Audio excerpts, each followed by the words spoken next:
দেখলাম এক সাধু বাবা রাস্তায় রাস্তায় ঘুরে বেড়াচ্ছেন আর সবার মঙ্গল কামনা করছেন আর ভিক্ষা গ্রহণ করছেন। আমরা দেখলাম উনি সেনাপতির বাড়ির দিকে যাচ্ছিলেন। এতক্ষণ বোধহয় সেনাপতির কাছ থেকে যে চিন্তা কিছু জোগাড় করে ফেলেছেন। তোদের কথাবার্তা শুনে তো মনে হচ্ছে ইনি মহারাজের সেই সাধু বাবা যিনি মহারাজকে গুরুমন্ত্র দিতে এসেছেন। তোরা বুঝি বাড়ি বাড়ি গিয়ে কে কোথায় যাচ্ছে, কে কোথা থেকে আসছে সেইটা নজরে নজরে রাখছিস? হ্যাঁ, বলি পড়াশোনা কি শিখে তুলেছিস? না না, সে বললে হয়? পড়াশোনা করেছে, ঘোড়া গাড়ি চড়েছে, তাই আর কিছু করি না করি পড়াশোনা তো করতেই হবে। আমরা তো টাটকা টাটকা দেখলাম আর টলে যাওয়ার পথে দাদুকে সেটা বলে গেলাম। শুনিয়ে শুনিয়ে ঢেঁকু তুলছে। হ্যাঁ হ্যাঁ হ্যাঁ, আমি খেয়াল করেছি। ইয়ে না মানে গোপালের মনে হয় খাওয়া দাওয়াটা একটু ভারী হয়ে গেছে। কি করব মহারাজ, এমন সুস্বাদু খাবার যেন এখনো মুখে লেগে আছে। গোপাল মনে হচ্ছে একেবারে কবজি ডুবিয়ে খেয়েছে। তবে শাস্ত্রে লেখা আছে অতি ভোজন স্বাস্থ্যের পক্ষে অত্যন্ত ক্ষতিকারক।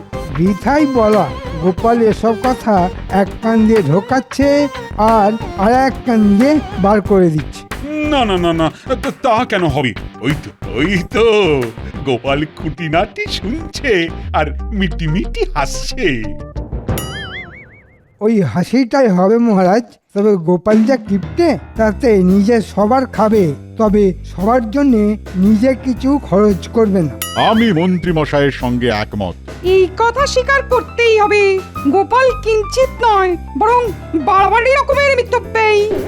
এটা আমি কি শুনছি? তুই নাকি কিপটে? এই তো টেকো ব্যাটা এবার আচ্ছা পেঁচে পড়েছে। তাই না হয় মেনেই নিলাম আমি কৃপণ, কিন্তু কিপটে কে নয় মহারাজ? তাই তো, এই প্রশ্নের এখন আমি কি উত্তর দিই? এই হলো গোপালের কারসাজি। যেই দেখলো নিজে আটকে গেছে, অমনি সবাইকে নিয়ে টানাটানি শুরু করেছে। না না না, ব্যাপারটা হেসে উড়িয়ে দেওয়ার মতো নয়। গোপালের প্রশ্নটা তো আমাকে বেশ ভাবিয়ে তুললো।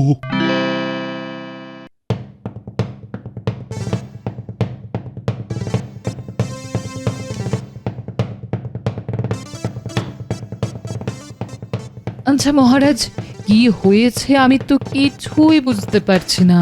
চিন্তাটা কি সেটা তো বলবেন।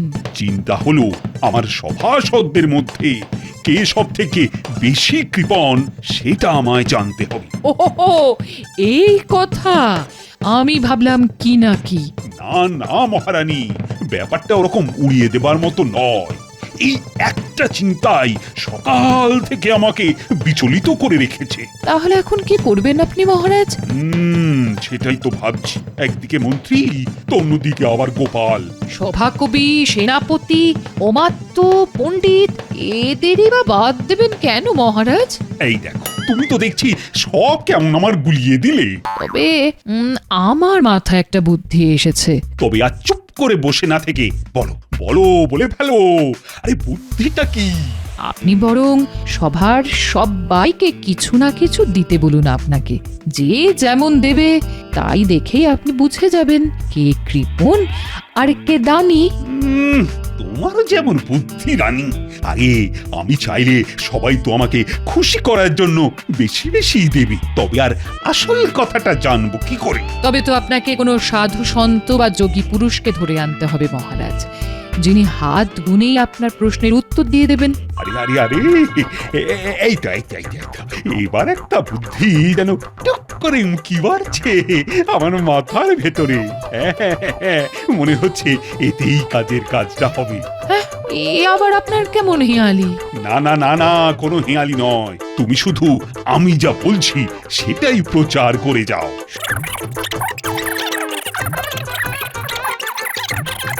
সব শুনে আমার তো আরো সব গুলিয়ে গেল। তোমার গুলোলেও আমি যে এবার এই এক চালেই সব কটাকে একেবারে চেলে নেব।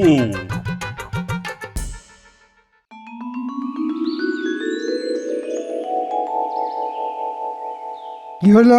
সবাই ওরকম উসকুস উসকুস করছো কেন? উসখুস তো করবেই মন্ত্রী মশাই। রাজসভায় মহারাজ নেই, মানে এ যেন অনেকটা ওই ধর আছে কিন্তু মুন্ডু নেই, তেমন ব্যাপার, তাই না? গোপাল ঠিকই বলেছে, রাজা না থাকলে রাজসভার হবে কি করে? কিন্তু ব্যাপারটা কি হলো সেটাই তো বুঝতে পারছি না। মহারানী খবর পাঠিয়েছেন, এক ত্রিকালজ্ঞ সাধু হিমালয় থেকে নেমে এসেছেন মহারাজকে গুরুমন্ত্র দেবেন বলে। তাই এক সপ্তাহ মহারাজ রাজসভায় আসতে পারবেন না। হঠাৎ করে মহারাজ আবার এইসব মন্ত্রতন্ত্র নিয়ে মাথা ঘামারি গেলেন কেন? বেশ তো চলছিল। কই, আগে তো এমন কিছু শুনিনি কখনো। আগে শোনি বলে আর কখনো যে শুনবে না এমন কথা কোথাও লেখা আছে না? মনে হচ্ছে মহারাজের মাথাটা আচ্ছা করে চিবিয়ে সাধু বাবা ভালোই মালকুড়ি গেঁড়াবে। চোরের মন তো বোঁচকার দিকেই পড়ে থাকবে। আপনি কি আর ভালো কিছু ভাবতে পারবেন? তুমি কি আমায় কিছু বললে গোপাল? না না, বলছিলাম যে ওই আশেপাশে তো কত কি হচ্ছে। এবার না হয় আমরা দেখব ওই মহারাজ যতদিন না আসছেন ততদিন মন্ত্রী মশাই ছড়ি ঘোরাচ্ছেন। কি আশ্চর্য! মন্ত্রী মশাই পিত্রাঘাত করবেন, এমন কাণ্ড হলে তো সবকিছু লন্ডভন্ড হয়ে যাবে।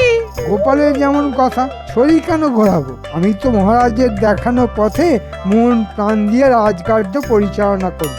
আর আমরা মহারাজ কবে গুরুমন্ত্র নিয়ে ফিরে আসেন তার দিন গুনব।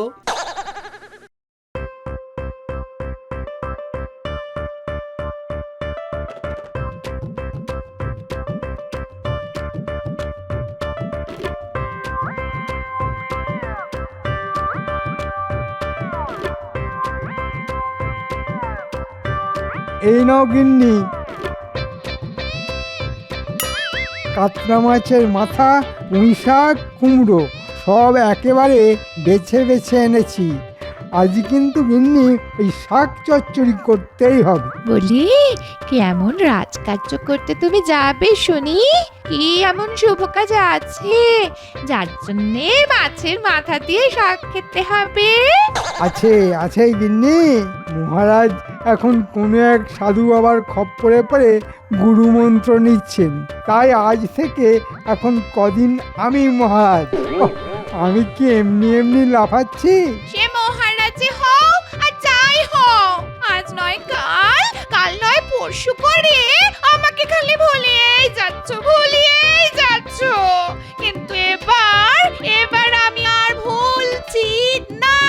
তোমায় কিচ্ছু ভুলতে হবে না, আমার সব মনে থাকবে। কে আছো ঘরে? সাধুকে কিছু ভিক্ষা দেবে নাকি? সবে একটা শুভ কাজ করতে যাব বলে মনে মনে তৈরি হচ্ছি, ও নিয়ে এসে দাঁড়ালো।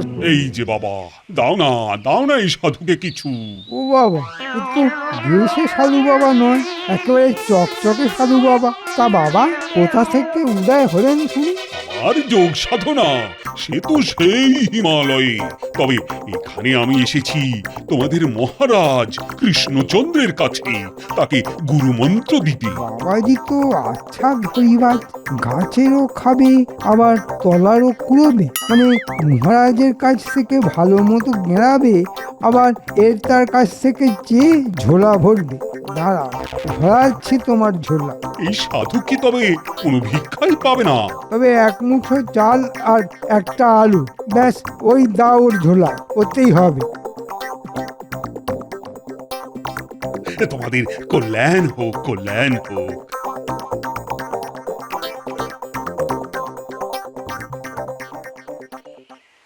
কই গো গিন্নি, দাও ঘ্যাঁট চচ্চড়ি ডালনা যা হোক কিছু একটা দিয়ে চারটি ভাত দাও দেখি, আমার যে বড় দেরি হয়ে যাচ্ছে।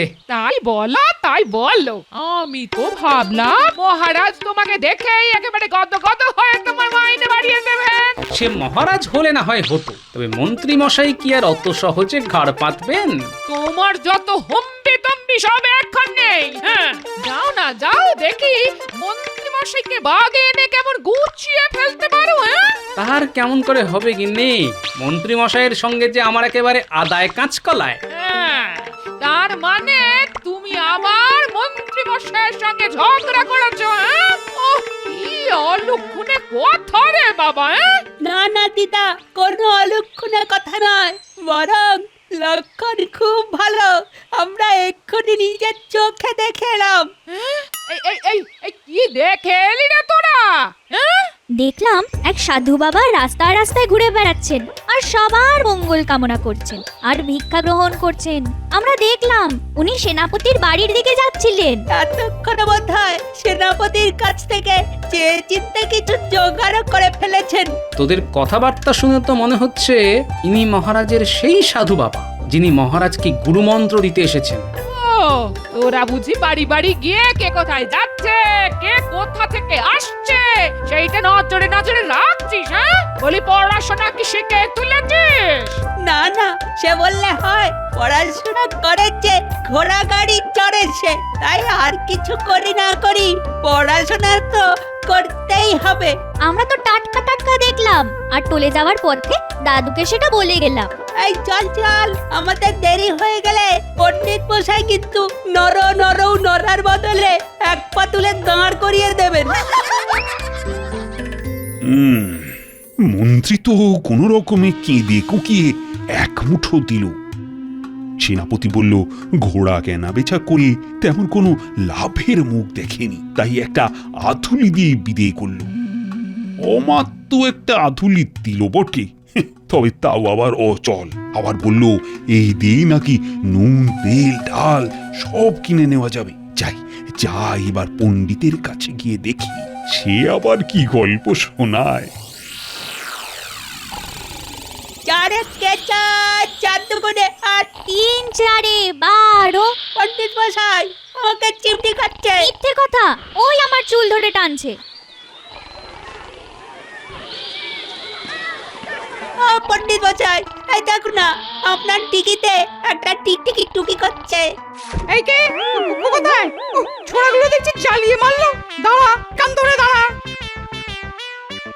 পড়াশোনা উঠিয়ে দিয়ে তোলে তো দেখছি কান ধরে উঠবোস চলছে। এই সাধু বাবা আবার বলানি কমানি এখানে কখন এসে হাজির হলেন? এখানে কি চাই? আমি এসেছিলাম কিছু দান সংগ্রহ করতে, তাই যদি। ও তাই বলুন, সেই জন্যই এখানে ঘুরঘুর করছেন বুঝি? তা সাধু বাবার কোথা থেকে আসা হচ্ছে শুনি? আমি আপাতত মহারাজ কৃষ্ণচন্দ্রের কাছ থেকেই আসছি। ওনাকেই মন্ত্র দিতে এসেছি আমি। ওরে বাবা, তবে আর আমি কি দেব আপনাকে? আমি তো বরং খবর নেব কেমন করে কি জোগাড় হলো ওখান থেকে। বেশি হলে এই দরিদ্র ব্রাহ্মণকেও না কিছু দিয়ে যাবেন। এই মরেছে, এ তো দেওয়ার বদলে নেওয়ার কথা বলছে। তবে কি কিছুই পাবো না আমি? এসেছেন যখন তখন খালি হাতে কি আর ফেরানো যায়? এই নিন দুটো বাতাসা, পথে ঘুরে ঘুরে ক্লান্ত হয়ে গেলে চিবিয়ে জল খেয়ে নেবেন।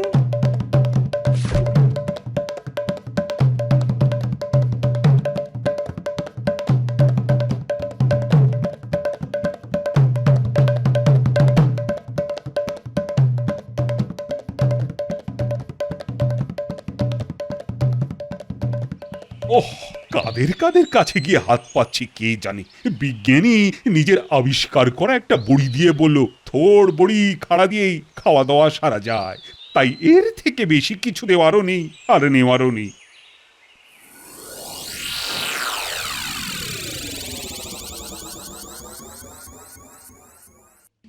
এ কি, এই যে দেখি সাধু বাবা, এনার কাছেই মন্ত্র নেবেন নাকি আমাদের মহারাজ? একদম ঠিক, একদম ঠিক। আমি মহারাজের কাছেই এসেছি, তবে এখন আমি পথে পথে দান গ্রহণ করতে বেরিয়েছি। মহারাজের কাছেই যখন আতিথেয়তা গ্রহণ করেছেন, তবে আর দানের কি প্রয়োজন? ঠিকই তো বলেছ রাজবৈদ্য, মহারাজ দেবেন কাঁড়ি কাঁড়ি, তাতেই হবে ঝোলা ভারী। না না না না, আমি সাধু সন্ন্যাসী মানুষ, এই ভিক্ষাবৃত্তি করেই তো চলে আমার, তাই স্বভাববশতই বেরিয়ে পড়েছি। সে না হয় ভালোই করেছেন, তবে ঘোরাঘুরি করে এমন কিছু জোগাড় হলো কি? হয়েছে কিছু কিছু, তবে আরো কিছুর জন্য আমি তোমাদের কাছেই হাত পাচ্ছি। এ কি জ্বালা, থালা ভর্তি আনাজ দেখে বলেন দেনা দেনা। না না না, আপনাকে যদি দিয়েই দিই তবে আমার চলবে কি করে ভাই? তাই আপনিও যান, আমিও যাই। তা কিছুই কি পাবো না? এতই যখন চাইছেন এই নিন, তখন এই নিন একটা ছোট্ট দেখে আলু। বাবা, আমিও তেমনি চালু। আমি আর কি দিই, আমি বরং এই এক পুড়িয়া ভেষজ চূর্ণ দিয়ে দিচ্ছি। এটা খেলে খাওয়ার পরে হজম হবে অতি সহজে। চেয়ে চিনতে তবে এই জুটলো এতক্ষণে। দেখি দেখি আর একটু এগিয়ে দেখি।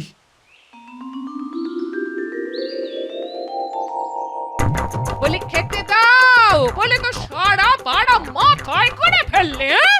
আর খাওয়া যেই হয়ে গেল তখন বসে বসে গায়ে হাওয়া লাগাচ্ছ। হাওয়া লাগাচ্ছি না গিন্নি, বরং হাঁ করে বসে ভাবছি কি দিয়ে কি খেলাম। ও শুধু দাদুকে খাওয়ালেই হবে, আর দাদুর এই সৈন্যবাহিনীর কি হবে? দাদু খেলে আমরাও খাবো, আনন্দে বগল বাজাবো। এই রাজন একেবারে তককে তককে ছিল, হ্যাঁ? তাল বুঝে একেবারে খাল কেটে ঢুকে পড়েছে। খাল কেটে তো কুমির ঢোকে, আমরা কি তাই নাকি? নাও গিন্নি, এবার সামলাও। একটা বেফাস কিছু বলেছে তো রক্ষে নেই, একেবারে ক্যাঁক করে ধরবে। দাও দাও, কি উত্তর দেবে দাও। আমিও তো তাই বলছি বাবা, দাও দাও, কি দেবে দাও। তিনি তো সেই সাধু বাবা, তিনি পথে পথে ঘুরে বেড়াচ্ছেন। এই বাবা যখন নিচে থেকেই আমাদের বাড়ি এসেছেন, হ্যাঁ? তখন আসুন একটু না হয় জিরিয়ে নিন, আমি বরং একটু জল বাতাসের ব্যবস্থা করি। হ্যাঁ, তবে এমন সময় যখন গরিবের বাড়িতে এসেছেন, তখন দুপুরে দুমুঠো না খাইয়ে কিন্তু ছাড়ছি না। না না না না, তার আর কি দরকার। আমি তো মহারাজের কাছেই এসেছি, সেখানেই ফিরে গিয়ে না হয় একটু চালে ডালে ফুটিয়ে নেব। তা বললে তো হবে না। সাধু বাবাকে সেবা করার সুযোগ মহারাজ একা কেন পাবেন? আমাদের যেমন সাধ্য আছে তেমন করেই না হয় করব। দেখেছিস দাদু আর দিদা কেমন অতিথি সেবা করার জন্য ছটফট করছে। তাই তো দেখছি। আপনি এখন এখানেই বিশ্রাম করুন কেমন? আর চাল ডাল আনাজপাতি যেমন যা আছে সেসব না হয় পোটলা বেঁধে ব্যবস্থা করে রাখছি, যাওয়ার সময় নিয়ে যাবেন। না না না না, তার আর কি দরকার। আর আমি যদি সব বেঁধে ছেড়ে নিয়ে যাই তবে তোমাদের কি থাকবে বাবা? কেন, আপনার আশীর্বাদ ওটা যদি মাথার উপরে থাকে তবে আমাদের আবার ঠিক জুটে যাবে। আরে এই বলি তোরা দাঁড়িয়ে দাঁড়িয়ে কি দেখছিস? হ্যাঁ, এই নে নে নে, এই সাধু বাবাকে বসার ব্যবস্থা করে দে।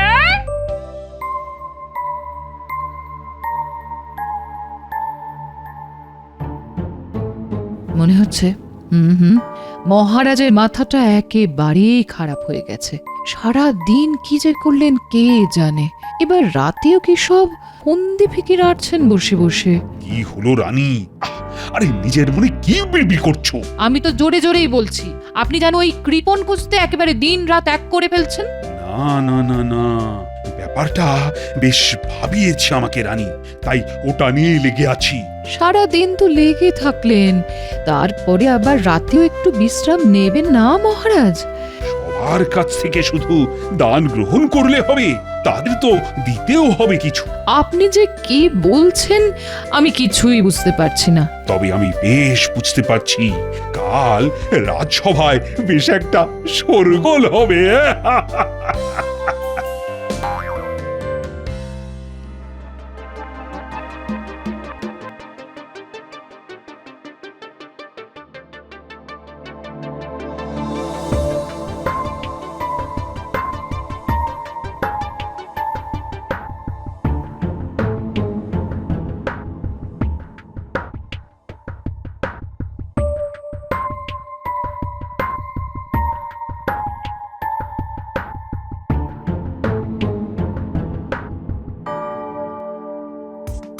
কি সভা আলো করে বসার বদলে সবাই যেন মুখ কালো করে বসে আছে। তা ব্যাপারটা কি? ব্যাপার আর কি হবে, সবাই নিজের নিজের জ্বালা নিয়ে জ্বলছে। এই যেমন মহারাজ কেমন সাধু বাবার কাছে মন্ত্র নেওয়া ছেড়ে হাজির হয়ে গেলেন আবার। না তাতে আর কি হয়েছে, তবে সাধু বাবা কি মাঝপথে আপনাকে ফেলে রেখেই হাওয়া হয়ে গেলেন নাকি মহারাজ? সে কথা না হয় বলছি, তবে তার আগে কেমন কি জ্বালা সেটা তো শুনি। কাল দিনে রাতে যা হলো, আমারও শুধু কপাল চাপড়াতে ইচ্ছে করছে। আমার তো মনে হচ্ছে ওই সাধু বাবা নিশ্চয়ই কোনো জাদু জানেন। তা কিরকম কি জাদু দেখালো শুনি? দেখবে আবার কি, যেমন যা দিলাম গুনে তাই ফিরে এলো দেখি অনুরূপে। একদম ঠিক বলেছে। আমি যেমন পুড়িয়া দিয়েছিলাম ঠিক তেমনই একটা পুড়িয়ায় সোনার গুঁড়ো মুড়ে কে যেন আমার ঘরে ফেলে এসেছে। আমি দুটো বাতাসা দিয়েছিলাম, ঠিক তেমনই দুটো সোনার টুকরো পেলাম ঘরে। আমিও তো এক মুঠো চাল আর আলুর পরিমাণ মতো সোনার টুকরো আর গুঁড়ো গাঁড়া পেলাম। আরে গোপাল, তুমি কি পেলে? মানে তোমার সঙ্গেও এমন কিছু হয়নি বুঝি? আগে আমি ঝোলা ভরে যেমন দিয়েছি তেমনই ঝোলা ভরে পেয়েছি মহারাজ। বাবা বাবা বাবা, কিন্তু মানে তুমিও তো সবার মতো একটু আধটু দিয়েই হাত ঝেড়ে ফেলতে পারতে। মহারাজ, দেওয়ার আনন্দ তো পাওয়ার থেকে অনেক বেশি, তাই সাধু বাবাকে দেওয়ার ব্যাপারে আমি আর আমার গিন্নি দুবার ভাবিনি। সাবাস গোপাল, সাবাস। এই চিন্তা ভাবনা যদি বাদ বাকি সবাই করত, তাহলে আজ আর তাদের এইভাবে হায় হায় করতে হতো না। সে আর বলতে, আমি যদি ওই অচল আধুলির বদলে ওই বেশি বেশি করে খুচরো দিতাম, তবে কারি কারি মোহর পেতাম। ইস, সবাই যখন সার সত্যটা বুঝেই গেলে, তবে আর একটা সত্যি শোনো, ওই সাধু আর কেউ নয়, তোমাদের এই মহারাজ।